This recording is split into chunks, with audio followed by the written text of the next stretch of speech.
Archbishop, I thought I would start off by asking you to just tell me a little bit about your archdiocese, what it's like, what the makeup is like, the primary way that people have of making a living. Is it industrial? Is it rural? Is it all of those things? My diocese, I think, is the biggest in Uganda. It has about 200 million Catholics with 54 large parishes in a geographical area of 3 civic districts. And it's a very historical diocese in the sense that when the first missionaries came to Uganda 131 years ago, the king, who was the leader of the state of that area at that time, was staying where Fremantle is. So it began there, the negotiations between the missionaries and the civil authorities started there, and from there, that the church spread throughout Uganda and elsewhere. We have the city as Kampala, then we also have 2 rural districts. So I have the urban population and also the rural population. And the rural population lives on agriculture, basically coffee, bananas, and somewhat little cotton. Then the few work in town, work in offices, work in industries, and e-commerce. So I have both groups. I have 222 primary schools founded by the church, by the missionaries, 49 senior secondary schools. I have 3 diocesan seminaries. 1 preparatory seminary of about 120 kids. Then I have another minor seminary, which has also about 180 students. Then I have a fully fledged major seminary, similar to we have here for Blessed John the 23rd major seminary. So that is a seminary for adults. So they do philosophy there for 3 years and 4 years for theology. Then within the seminary, so we have one major national seminary where I went to do my theology for 4 years. So briefly, that's the atmosphere. Then I'm blessed with very, very many vocations. I have an average of about 8 to 10 ordinations every year.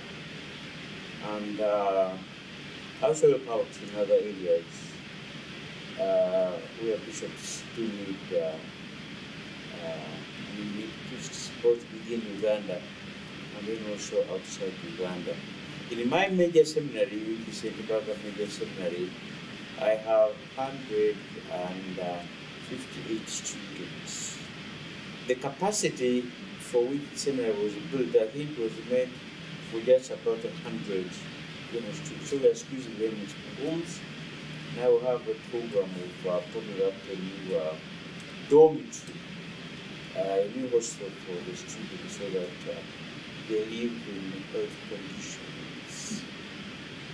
Then also we have, when I came to Kampala, in 2006 we had the Diocesan Synod, whose theme was grassroots evangelization. We over 100 years Christian, or Catholic for that matter, but we like to deepen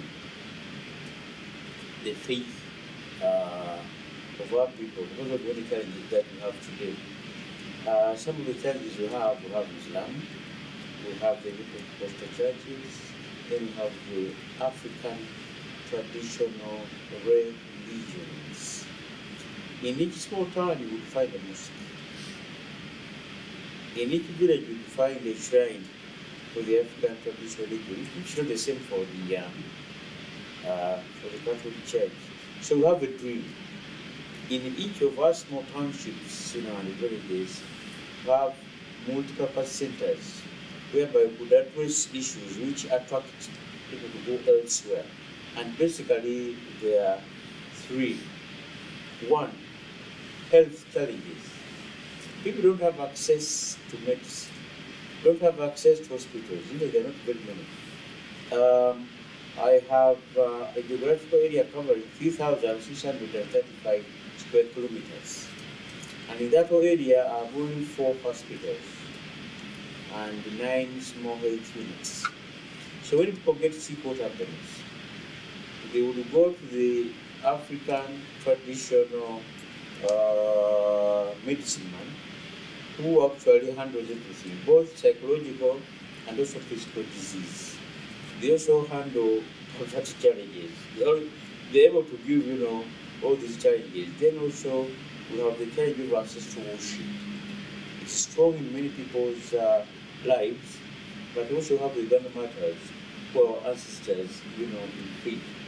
So if our dream comes true, we hope to have multi-purpose centers in all these villages to handle the three issues which attract people to go elsewhere. So in these centers, we will have a health clinic whereby people would go, get consultation and get medicine for malaria and other diseases.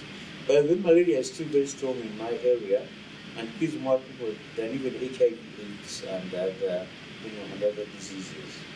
And in this centers, we'll prepare simple but clear pamphlets whereby people could read and see if you have symptoms of malaria or such and such a disease, I'm able to handle such a disease with such a response.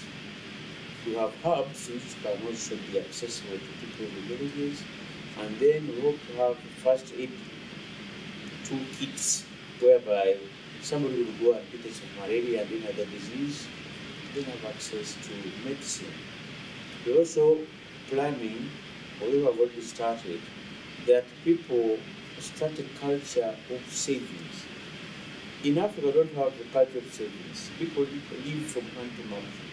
So this program we hope to, however little they're able to do it, then they can access a credit and be able to, and to pay that. So we'd like to start cooperatives in each of our parishes whereby people could have access, to some credit and also be able to respond to some of their challenges. And then so for the spirituality part, apart from the deep evangelization, graphic evangelization, to promote the devotion, of the Uganda matters. Who, by the way, will let people between 1882 and 1885, there was a political crisis in Uganda. So they had to leave Uganda and they went all the way to Tanzania. What is amazing, the matters, the future matters as a matter of fact, made the church grow in the absence of the missionaries. When they left, they had only 20 baptized people. When they came back 2 years later, they had baptized over 100 and I think 70 people. They left about 300 people catechumens. When they came back, they were about 8,000. So one of the first bishops who actually started the formation of the seminary and the religious in Uganda started a guild named after Uganda Matters in order to reinforce and strengthen the Uganda Matters spirituality. So we also have hope to handle that in this program. Then I wish to, of course, to thank the American Church for the support that they give us, especially the formation of priests. Many of our priests, even all of them as a matter of fact, have been educated through the contribution of the Commission of the Faith, so to which we are very, very grateful indeed. Then also, through the same program, have our catechists, being trained, churches being built, rectories being built, seminaries also, just as well as schools. And for that, we are very, very. How else can the propagation of the faith help you in the work that you do? What else? What are the other means that we might be able to help you with? Apart from what I've mentioned, first of all, prayer. Okay, so that yes, so that we pray for the growth of our churches. Then we have individual needs, depending, from parish to parish. And those could be, I think, at least each one. But what I've mentioned is also very important. The health factor, access to water. Because there are some of the diseases that people get due to, to bad water. Then also, I think to build their capacity, both in religious knowledge And also I think civil knowledge, so that you know what is going on and be able to understand, the situation of the world today. Thank you for coming in. I appreciate it. And it's very nice to meet you.